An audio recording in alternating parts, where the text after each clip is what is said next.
Okay, so good day. I think we will have discussion here para ipakita or i-demo ang isang or a simple network wherein we can use yung mga features sa application layers such as yung web, okay, and also as exchanging emails. Then I will try to route on the other side. So ang gagawin natin is gawin muna natin for example itong part na ito, magkaroon tayo ng personal computer, dalawa, no? Okay, so I think meron tayong switch. Then we have, kung di ako nagkakamali, we have the connector here. Okay. So, ang gagawin ko muna is a simple, I will assume, no, na yung ating ano dito is, di ko lang muna babaguhin. Let's say, ang network address natin, for example, is, uh, let me, okay, wait lang. Yeah. Okay. So, lagi ko lang yung aking network address. So, meron tayong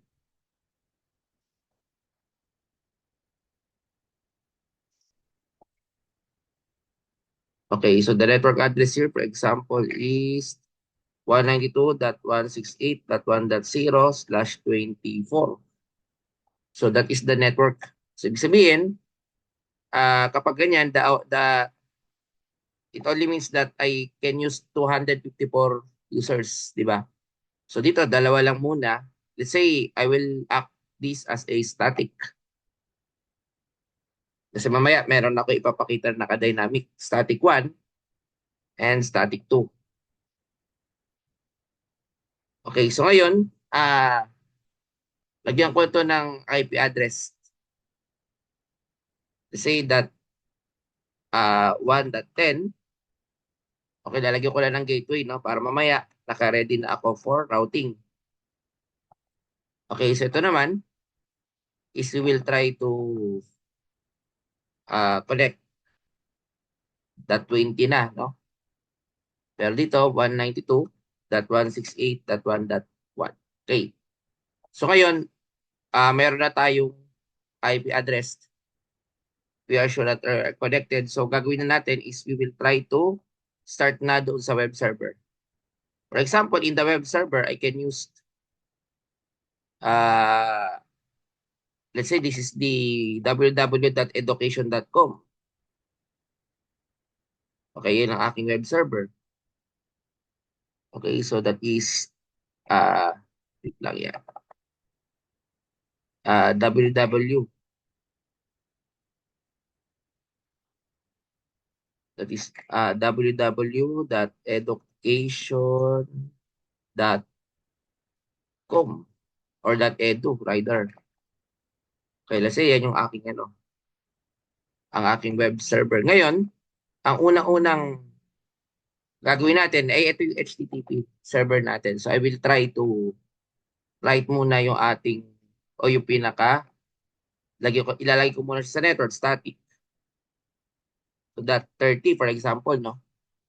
Okay, so lagyan ko ng gateway. Okay, para makita ng ating router mamaya, no? So ngayon, pwede ko lang i-call dito kapag pero IP address pa lang ang pupwede. No? So 192.168.1.30. Okay, I can now okay, no, so paano ba magbago ng mga website? So pupunta lang ako dito sa server ko, then services, then I will put to the HTTP. Kasi HTTP is the Hypertext Transfer Protocol. So pwede ako mag-edit dito. For example, hello world or hello, uh, for example, hello students. Okay, so hello students. Okay, so pwede akong mag-save niyan. Then yes. Then I will try to change yung mga images. For example, dito sa Cisco, pwede kong gawing kulay red. And I can also increase any size. So you can use your HTML. Let's say I will just increase it. Let's say 12. Then the logo, you can also increase it if you want. So ngayon, as you can notice, di ba nag-ano tayo, nag-change tayo ng red. So pwede ko lang ma-call yan dito sa web browser, sa URL natin. 192.168.1.30. So ayan, kapag kinuha ko yung small page, ayan, hello students. And if I will go to the image page, naging red na siya. So that's how we uh, kumbaga, how we configure yung ating mga websites. No? So, ang gagawin nyo dyan is yung HTML. Any HTML background you have, you can copy and paste it. Now, but the problem here is IP address pala ang ginagawa natin. So, ang gagawin ko, maglalagay ako ng isa pang server. Tatawagin ito na domain name system or DNS server. No? So, sa DNS natin, ang trabaho nito is to register no yung ating pinaka-server na kung saan magkakaroon tayo ng ano, hindi na natin kailangan i-type yung kumbaga sa ano, yung hindi natin kailangan i-type. Okay, ay, i-ano ko lang, i-ando. Ayan. Okay. Ay, nagaganito. I-ano ko lang, i-ando natin. Aha, wait lang ah.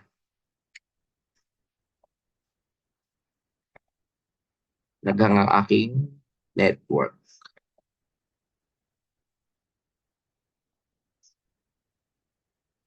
Ayun. I-ano ko lang ito.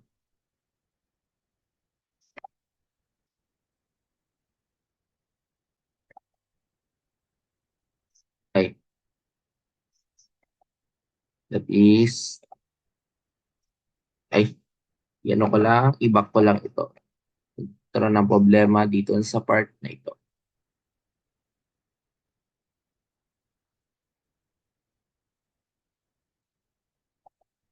Mhm.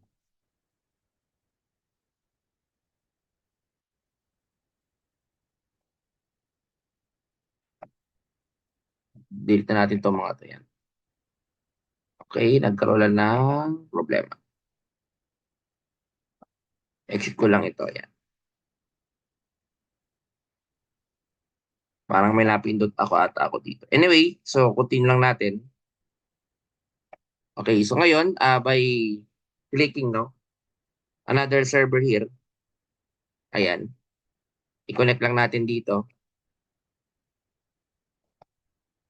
Okay, so ngayon, I will write here, web or DNS server.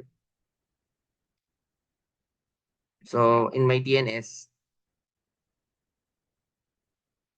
what we're going to do is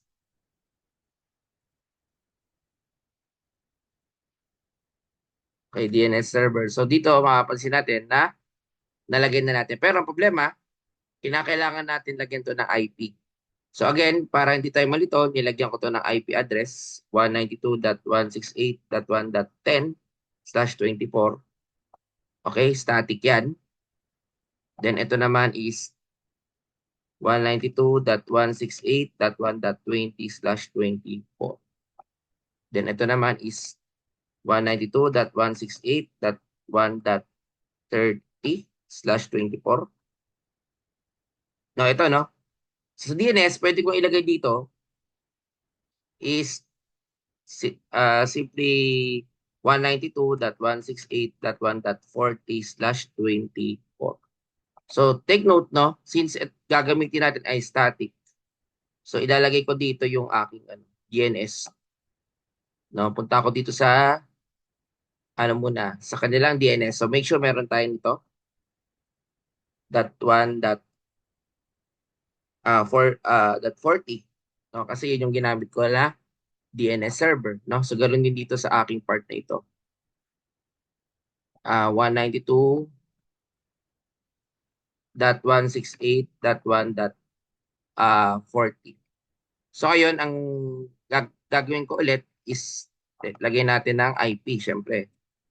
68.1.40. Then ilalagay ko is 192.168.1.1. Okay. So yan yung aking magiging gateway, no? So, ayun, no need to put the DNS server itself kasi nilagay ko na siya doon sa ibang computers, no? So ngayon, dahil meron na tayo nito, I think pwede ko nang i-check muna kung nailagay ko na siya. Okay? So, pwede na akong mag-register. So paano yon? Pupunta ako dito sa services, punta ako ng DNS.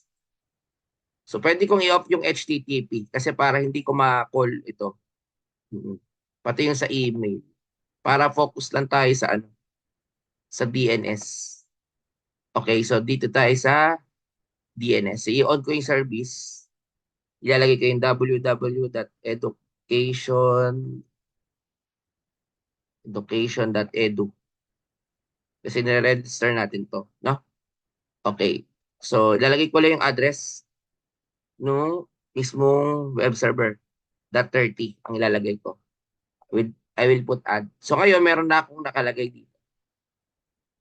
So therefore, kapag tinype ko yung www.education.edu, is makokall ko na siya dito. So pupunta ulit ako dito sa web browser. Then I will type www.education.edu. Okay. So let me check. Wait lang nakaano pala ako real time. Try ko tong ayun, okay na. Kasi naka-real time tayo. So ayun, no? Makikita mo yung okay. So dito tayo ngayon. Web browser, type nga ulit natin. Make sure naka-real time tayo, no? www.education.edu. So okay na. So mapapansin nyo yung aking websites na call na. So dito, successful tayo nakapag-put ng domain name. Pero dito kulang pa ito, no? Kasi ang gagawin natin is maglalagay pa tayo ng dynamic host control protocol, no?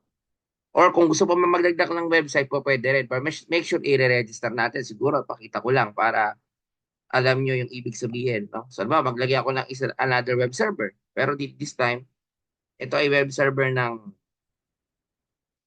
okay, let's say, www.facebook.com or google.com. Let's say, gagawa tayo ng website ni Google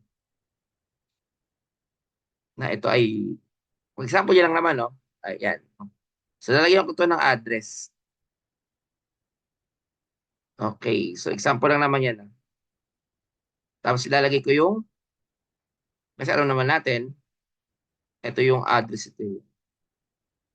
Ngayon, lalagyan ko to ng address para makita, hindi tayo malito. So, let's say ito, 192.168.1.50 for example, no? Kasi ginamit ko na yung iba no? Although I can use 254 hanggang 254 po pwede. So, ngayon, pwede kong i-register yan dito sa services or sa desktop. Ayan, 192.168.1.50. Then subnet mask, alam naman natin, 192.168.1.1 naman ang gateway. No? So ngayon, dahil kailangan ko itong register, pupunta ako sa DNS ulit. Tapos pupunta ako sa, ayan, www. Yung google.com. Ilalagay ko naman yung IP address niya. Saan na ba yun? Ay, dito tayo yan. www.google.com. Ilalagay ko yung address niya which is 192.168.1.50. Add ko lang iyan, no? So ngayon, kapag ito ay, kumbaga sa ay i-call ko na, mako-call ko na yung website na yun. O, ito yung www.google. So mapapansin nyo mamaya, dahil wala naman tayong binago, yung default kanina na website yung makukuha ko. Dahil kasi 'di ba? So hindi naman natin change. Okay, so hindi naman tayo ayan, kagaya niyan, 'di ba?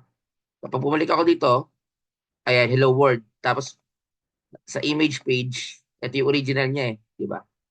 So kulay blue. Hindi naman natin binago, no? So anyway, yun yung panibagong web server. Ngayon, ang gagawin naman natin is gagawin natin dynamic host control protocol. So magdadagdag ulit ako ng server. I will add this as DHCP. So ano bang purpose ng DHCP?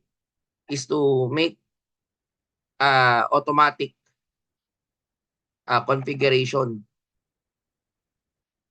Okay, no? So ito, DHCP server. So maglalagay tayo ng automatic configuration. So paano magagawin yon? Ilalagay mo yan. Ayan. Okay. So pag ganito guys, no, ang gagawin natin is lalagyan ko na ng pinaka IP address pang isa. So lagyan natin dito is 192.168.1.60/24. Kasi yan naman yung ano, kumbaga, kailangan makita to sa network. Pero dito, mag-designate tayo ngayon ng dalawang dynamic host. So pupunta tayo dito sa uh, IP configuration 192.168.1.60. Then, ito, no? Lagyan natin ulit dito.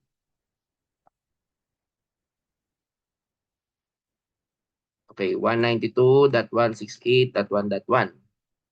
Okay, so ngayon, mas maganda ilagay din natin yung ating DNS. Kasi ilalagay natin, no? Para iyan yung lalagay mamaya, no? 192.168.1.40. Kung di ako nagkakamali, no? Tama ba? That is 140. Okay, 140, no? So, nilagyan ko lang. And then, ngayon, pupunta ako sa services ng DHCP. So, pwede kong i-off muna ito para ang focus na talaga is yung, ano lang, DHCP. Ito yung email, I will off. Later, I will show din yung email, no? Pero dito muna tayo sa DHCP. I-on ko ito. Tapos, ilalagay ko yung gateway. Ito pala, may gateway na. .1.1. Yung DNS server then is 192.168.1.40. Okay, so pag maglalagay ako ng startup, pwede ko sabihin na from that 100. So lahat ng from that 100, ibig sabihin yan is puro dynamic host na. Kung imagine yung aking, di ba, yung aking static 1 sa static 2, 10 and 20. So ngayon, from starting that 100 hanggang 254 will be now dynamic. So I will just add this or simply save it. Okay, then add or save rather. So as you notice, ano na tayo, no? Nailagay na natin yung mga dapat ilagay na configuration. Okay, nandiyan na dito lahat, no? Okay, so ngayon, dahil nandito na yung ating mga configuration, is we can now set another PC.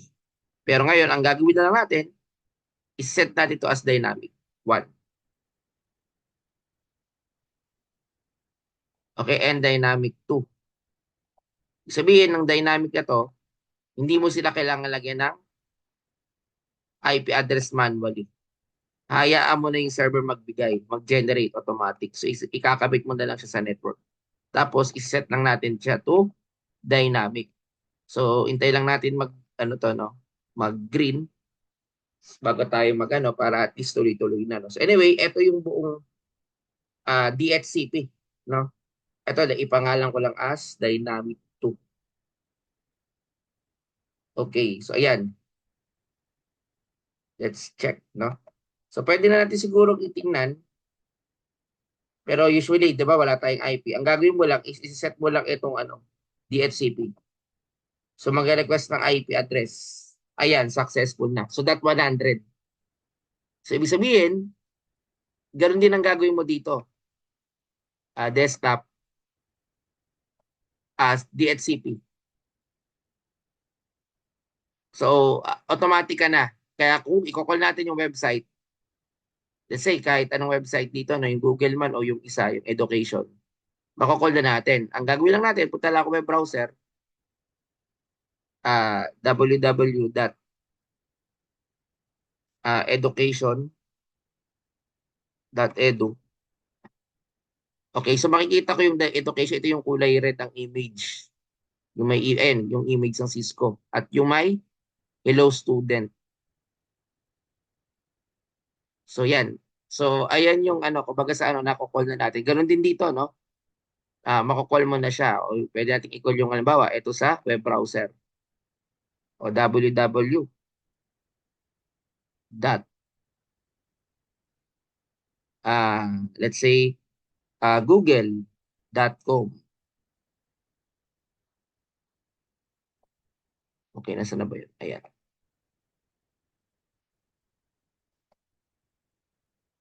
Saan na ba yun? Dito na ako sa web browser. Ayan. Ay, oo, tama. www.google.com.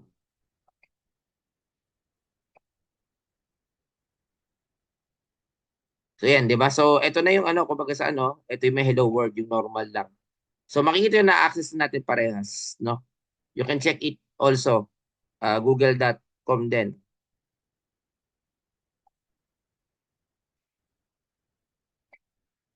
Okay, so kapag kinilik natin yan, ma-access natin to. So, anywhere, no? Ayan, no? So, makikita nyo siya. Ayan. So, therefore, na-access na natin yung website, no? So, now, meron pa tayo isa is yung email. Paano naman sa email? Para tayo mag-exchange ng email. So, gagawa tayo ng panibagong email. Pwede na natin, ayaan na natin yung email. Siguro in dynamic. Papakita ko sa inyo, no? That itong email server na ito, hindi na natin bibigyan ng, ano, ng manual IP. But instead, we will let our dynamic or DHCP server na mag-register nito. Let's say, ito, no? Uh, ang ating email server is mail dot edu.ph, for example. Kaya yan yung ating ano, mail.edu.ph, no? So I will just connect it to the switch. Now instead of, so supposedly dapat nasa 101 ang magiging ano, IP nito, no? Kasi dito, as you can notice, siguro ilagay ko muna yung ano, saka natin lagyan ng naka-green na ba? So bago tayo is, ayan, pwede na. Punta tayo ng desktop IP DHCP. So magbibigay na siguro that 101 ang ibibigay sa kanya, no? Okay. Wait lang natin, no? Pag ganyan, pag nag-fail, check lang ulit natin.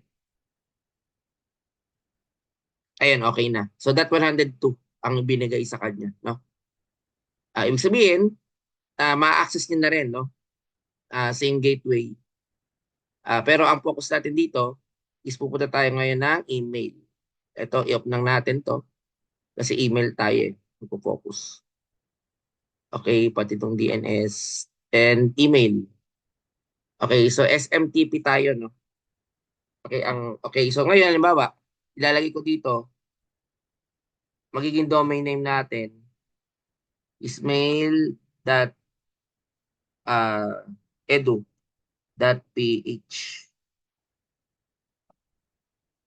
Ay, saan na yan? Ayun, email. Okay, tapos ilalagay ko user 1 for example. Password is sys1. Add user 2 ulit. So register lang muna.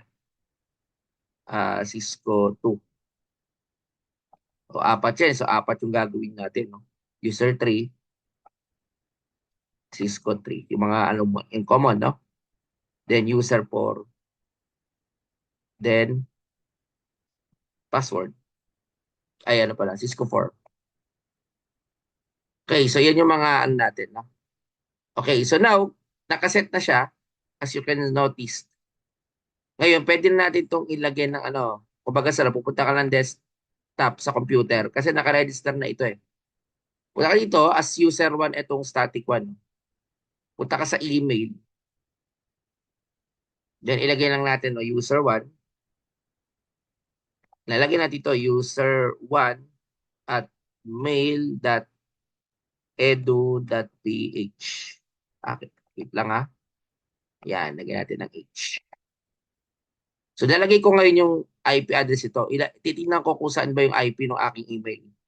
Yan ay .102. So, yun ang ilalagay ko dito. 192.168 or 68.1.102. So, ganoon din yung outgoing ko. .168.1.102. No? So, lagay ko lang username, user 1, Cisco 1 ang aking password. So, pwedeng save. Okay, so nakasave na ito. No? So, try natin mag-receive. Okay, nag-mail success. So, dapat ganito ang makukuha nyo. Okay, configure muna natin itong kabila.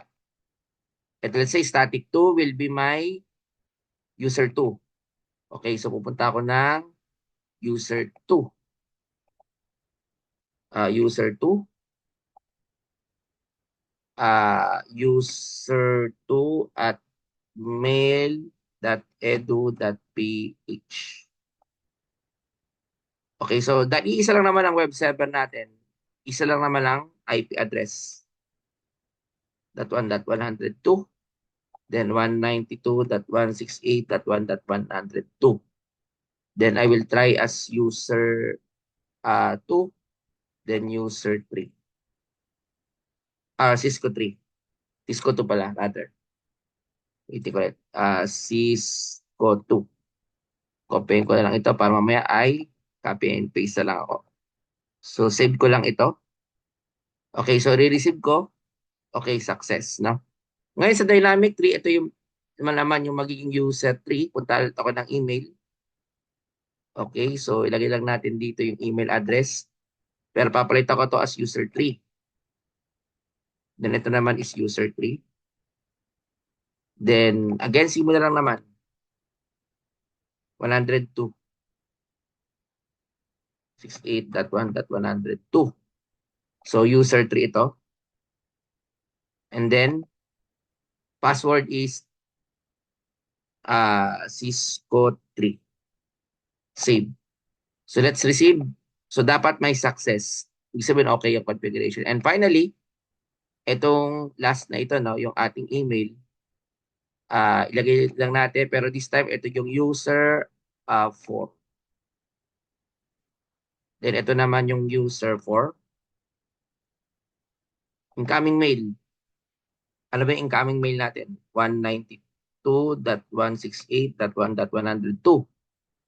Outgoing 192.168.1.102. So ilalagay ulit lang natin dito is the user 4. Then Cisco 4. Okay, so yan lang naman gagamitin natin. Same lang naman. Okay, receive. Okay, so dahil may receive success ka na, pwede ka na mag-email. So tandaan nyo na yung mga ilalagyan natin na mag-configure na tayo ng mail or compose ng mail. So I will, lagay ko yung user, say ito, user 2, mag-email ako ng, let's say, subject. Okay, so let's say, network. So pag nag-send ako dyan, galing ako nag-email ako from PC, from Dynamic 2. So PC4 yun, di ba? Okay, wait lang Aha. Ay, wait lang. Dapat ibahin ko pala, sorry. Lagyan natin ng user 1. Eh, try ko nga kung bakit hindi siya nakita. Okay, wait lang Check natin kung nailagay ito si services ng email.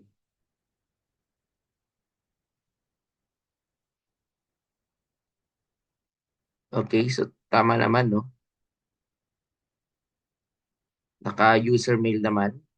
Check, try ko nga dito mag-email. Composed sa user 4.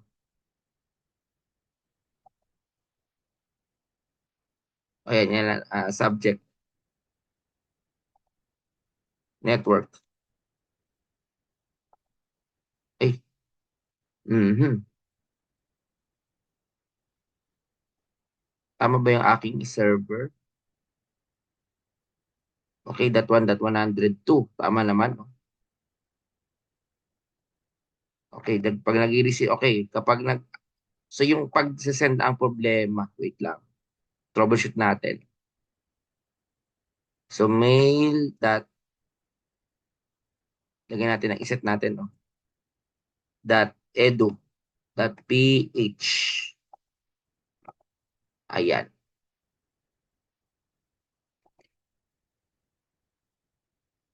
Okay, so set natin. Okay, so tama naman. Access naman siya. Okay, tama naman. Okay, ano ka, i-remove ko isa-isa ulit. Mail.a, start tayo sa user 1, then Cisco 1. Okay. Alam ko na, doon sa email pala. Mamaya, i-ano ko. Wait lang, sige. User 2,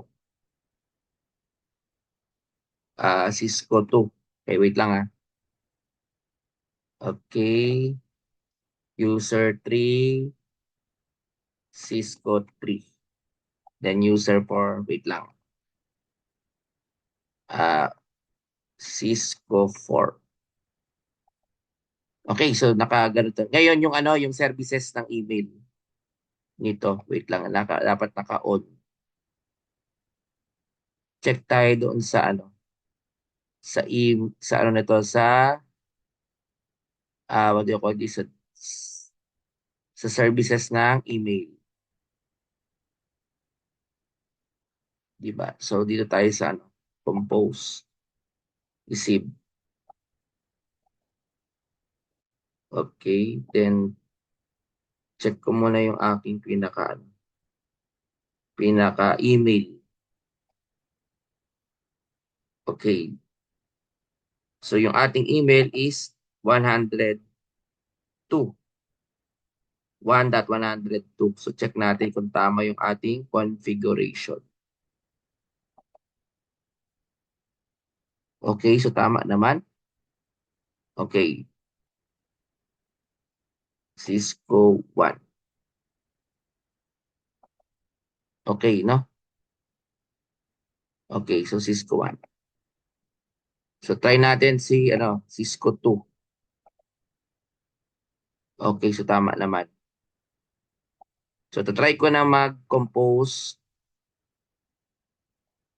Ipapadala ko kay, ayan, subject network. Ayun, meron na, no? So kapag binuksan ko ito kay static 1, ayan, meron na, no? So meron na tayong na-receive. Okay, so magre-reply tayo, pwede.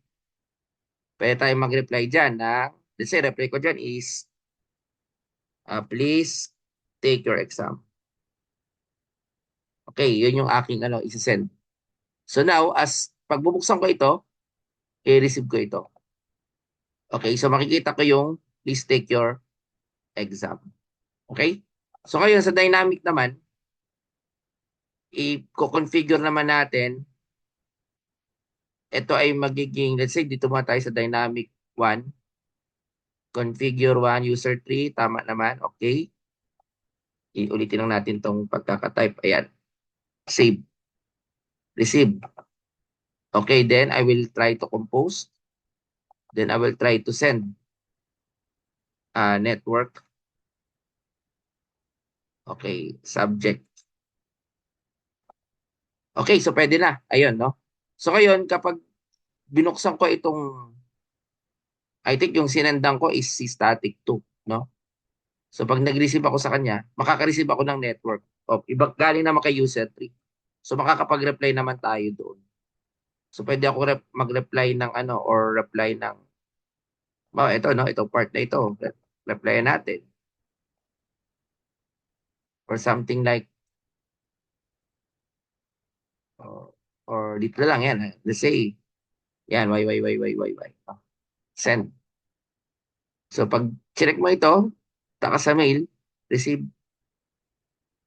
Okay, so makikita mo yung reply niya. Yung y, no? Okay, so ngayon, pwede ka mag-email ulit dito sa isa pa. Let's say, compose user 4, no? Kasi ito yung dynamic to yun, eh. User 4. Okay, user 4. Let's say subject. O, yun, no? Yan yung message kumare. So, pubuksan ko ito, punta ako sa email, then receive. Ayun. So, pag kinilig mo ito, ayun, no? Marireceive mo na. So, ngayon, nagkaroon na tayo ng successful application sa domain, no? Ngayon, try naman natin i-route kasi nga static routing, no? Pero yun ay ano, kumbaga sa ano ay for the second video, no? Papanood ko sa inyo. For the meantime, ito muna ang application layer. Okay? So, i-ano ko lang, stop ko lang.